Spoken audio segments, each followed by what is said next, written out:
My wife has been so troubled by you all this time. You're such a failure, it's hard to believe you're sisters. Don't you feel bad for your own sister? Despite this being our first meeting, my brother-in-law seems ready to pounce, accusing me of things I shouldn't be accountable for. When he mentions a sister, is he talking about me? How should I persuade this man who is clearly mistaken about who I am? I'm Lucy, 33 years old. I spent my 20s dedicated to my hobbies and work. Just as I was about to get busier with a job transfer, my father fell ill. My mother passed away a few years ago, and I haven't been in contact with my sister Sophia, who got married and left home. I couldn't just leave my father, who was worried about me being single, and take the transfer. So I moved near the hospital where my father was admitted and started visiting him daily before and after work. That became my routine. His biggest concern, though unspoken, was the discord between me and my sister. Despite being the only two siblings, Sophia and I were estranged. No, it was me who cut ties with her. From a young age, Sophia was manipulative and lied as easily as breathing. This continued through high school and university. I was actually scouted by a top sports school but turned it down. She would boast about things like that, even though she never engaged in sports. Sometimes she'd claim, I won $3 million in the lottery, but lost the ticket. Or, a homeless man kindly returned the ticket, so I gave him the lottery money. She even once claimed to be dating a celebrity, creating doctored photos that looked like they were traveling together. The photos were crudely made, but as adults, her lies started to have a malicious edge, often causing me harm. I lost a lot due to Sophia's lies: friends, lovers, jobs, and money. In my early 20s, I broke ties with her and left our hometown. I thought it was still possible to start over. I didn't speak a word to her, even when we met for the first time in 10 years at our mother's funeral. Seeing this, our father must have felt sad. When I heard from him that Sophia got married, I didn't feel happy. After years of being hurt and deceived by her lies, I felt nothing. That's why I didn't resent her for not visiting our hospitalized father, nor did I want her to. However, one day, I was introduced to a man standing with crossed arms in front of my father's hospital room. He was introduced as Sophia's husband. I had heard about Sophia's marriage from our father about 5 years ago. Since he didn't attend our mother's funeral, it was my first time meeting him. Are you here to visit, Father? I asked, feeling obliged to make conversation with someone who's technically family. He responded with vague words like, yeah, and well, which seemed suspicious. But considering he was Sophia's husband, I convinced myself to enter our father's room. I had brought our father's favorite luxury fruits, now that his dietary restrictions were lifted, and wireless earphones to counter his complaints about the loud TV. Seeing me and my brother-in-law together, a combination he'd never seen before, our father seemed surprised. His happiness might have come from this unexpected pairing. I didn't feel bad seeing him like that. As visiting hours ended, I said, "See you tomorrow," and left the room. That's when my brother-in-law, who I thought was silent, finally spoke. His words were filled with sarcasm. So you have money for such things? What does he mean? Is he talking about the fruits? There's no reason for him to say such a thing upon our first meeting. I felt uncomfortable. So, the man who married the liar is a sarcastic guy. Isn't it my business what I bring for my father? Though I thought it was childish, I couldn't help but respond sharply. However, my brother-in-law was not to be outdone. "I don't think it's entirely up to you," he said, not even looking at me. His words were quite pointed. Normally, I would walk home, but I didn't want this extremely rude brother-in-law to know where I live. I remembered hearing from my father that my sister Sophia's house was about a 30-minute train ride away. The station was in the opposite direction, yet my brother-in-law kept walking beside me. What was he thinking? Just as I was about to hail an approaching taxi, my brother-in-law raised his voice. "Are you trying to run away?" "Run away? Me? From what? From you? Why should I have to run from you?" I snapped back. "Don't I deserve a word?" he asked. "A word? What am I supposed to say to a man I've just met? We did introductions in front of the hospital room, and I'm sure I mentioned my name. What more is there to say?" "You are just as Sophia described," he said. Hearing this, it all makes sense. Knowing my sister Sophia, who lies every time she opens her mouth, she must have fed him some story about me. Ignoring it is the best policy. I don't want anything to do with Sophia again, and I'm tired of being manipulated. As I raise my hand to hail the taxi again, the brother-in-law grabs my arm. "How much more trouble do you need to cause? I've reached my limit. Let go of me. What trouble have I caused you? Taking advantage of Sophia's kindness. You're the worst sister. Explain how Sophia is kind and how I am the worst." I glare back at him. He sighs heavily, as if making up his mind, and then speaks. "The $30,000 you borrowed from your husband. It's time to return it." $30,000 borrowed from a husband? I'm taken aback. This lie is far beyond Sophia's usual range. She must have thought I'd never meet her husband, or even if I did, she'd keep lying. "I'm sorry, but I'm single." "Single? That can't be right. I lent $30,000 to your husband. You know about it, right?" "Where is this husband of mine? Where?" "At your house, of course." "There is no husband in the house where I live because I am single." The brother-in-law looks around bewildered, more confused than I am. "You are Sophia's sister, Lucy, right?" Even though we met in front of my father's hospital room and were together during his visit, his doubtful eyes seem to accuse me of lying. I find out on my smartphone that a single certificate can be issued at the city office. When I suggest getting it, the brother-in-law's legs wobble as if he's lost his strength. What does this mean? Single? Is there another sister besides you? I shake my head silently, and the brother-in-law collapses to the ground. He mutters something and then, with a start, looks up. "What about the Christmas money?" "Christmas money? To whom?" "To your children. Didn't I give it to them?" Upon my repeated headshake, the brother-in-law insists further. "Then what about the school enrollment gift? You remember giving the money, right?" I shake my head again. Seeing the brother-in-law's face turn pale, I deliver the final blow. I've never been divorced, and I don't have any children. You know that can't be. This man must also be a victim of my sister Sophia's lies. I can somewhat understand his confusion. When I sit next to him and listen, the me he was told about is far from the real me.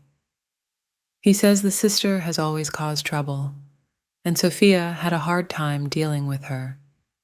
Whenever the sister caused trouble with friends, Sophia would apologize. When she caused a major loss at work, Sophia would kneel and apologize. But that's not all. The sister's parents didn't attend her wedding, but Sophia walked her down the aisle instead, because Sophia, a kind-hearted person, couldn't abandon her sister who was disowned by their parents. However, the sister's husband is irresponsible with money, and she ended up having children in the midst of financial hardship. Not just one, but 4 children. Despite never having worked properly, those children are my nieces and nephews. She didn't want them to experience hardship. Feeling sorry for the unfortunate sister who married such a hopeless man, the couple decided to help. They then started giving Christmas money and school enrollment gifts for all 4 children, 4 non-existent children. Sophia is a housewife, so the money actually came from the brother-in-law sitting in front of me. But then the sister's husband did something outrageous. He had an affair with the wife of his company's president. The president demanded a settlement of $30,000. If he didn't pay immediately, he would lose his job. Despite his meager salary and having 4 children, without the couple's help, the sister couldn't even make ends meet, let alone pay the hefty settlement. A man irresponsible with money is irresponsible with women too. The sister's situation was so pitiful that, moved by Sophia's lamentations, the brother-in-law finally suggested, "Let's lend them $30,000. That was the story I heard from the brother-in-law. Whose sister are you talking about? I couldn't help but interrupt. Even if he believed Sophia's story, there should be some limits. Continuing to pay without questioning Sophia's story, just saying, "Let me meet my sister," would have solved it. Then the brother-in-law, as if to justify himself, said, "That's why I planned to confront you at your mother's funeral. I wanted to give you a piece of my mind, but then Sophia said, I want to send our mother off quietly, so I backed down." Believing that Sophia is a professional at fortifying lies with more lies, her brain works overtime when her fabrications are about to be exposed. Having paid Sophia, believing her lies, the brother-in-law couldn't stand seeing me bring luxury fruits and wireless earphones for my father. So his resentment was, "You have money for such things? But she won't pay me back." I don't know what happened to my brother-in-law, who left with his shoulders slumped. I feel sorry for him, but what he does with the truth is up to him. Sophia is beyond hope, deceiving even her own husband. Just as I was thinking that, my father passed away. I was glad I could feed him his favorite fruits one last time. I was prepared for his passing, but of course, Sophia came to the funeral. She never visited him, yet she cried bitterly in front of his body. I was disgusted by her act. Seeing the estranged sisters, the relatives whispered among themselves. After the funeral, as Sophia was about to leave quickly, I stopped her. "Sis, don't you have something to say?" Sophia, unaware that her husband had visited me, looked bewildered. When I told her about my conversation with the brother-in-law, she turned pale. Holding my hand tightly, Sophia pleaded with me. "Please go along with the story, okay? We're the only sisters we have, right? Please. If we're supposed to support each other as sisters, why did you tell such lies? You can lie all you want, but don't drag me into it," I said. She just sobbed and kept repeating, "Please, please." I don't know why Sophia needed the money, but it certainly can't be for a good reason. Our parents are gone. There's no need for us to meet anymore. Please just go along with the story. Otherwise, things will get really bad. What do you mean by really bad? I have children, you know. What if I get divorced? They'll end up without a father. That's your own fault, isn't it? If you don't go along with my story, I'll get divorced. That means it's all your fault. I wondered how this woman with a habit of lying thinks. I couldn't even have a proper conversation anymore. When I turned my back to leave, she grabbed the sleeve of my morning clothes and stopped me. Actually, I have a boyfriend I'm seeing behind my husband's back, she confessed. Her tone was different from her usual lying. This was probably the truth. As I stopped but kept my back turned, she must have taken it as a sign to continue speaking. The $30,000 supposedly loaned to your non-existent husband was actually paid as compensation to the boyfriend's wife. I didn't want my husband to find out, especially for the sake of the children. How I came up with the compensation was by fabricating that lie. But $30,000 wasn't enough to satisfy the boyfriend's wife, who kept threatening and demanding more money. She even forced our ailing father to take out loans in his name. A loan in our father's name? It's something she would do. I have children, and it was just a moment of weakness. I regret it, she sniffled and continued. So I think you should renounce your inheritance. I don't want to burden you anymore, and I'll take over Dad's estate. That will settle everything. Saying she didn't want to burden me anymore, Sophia broke down crying.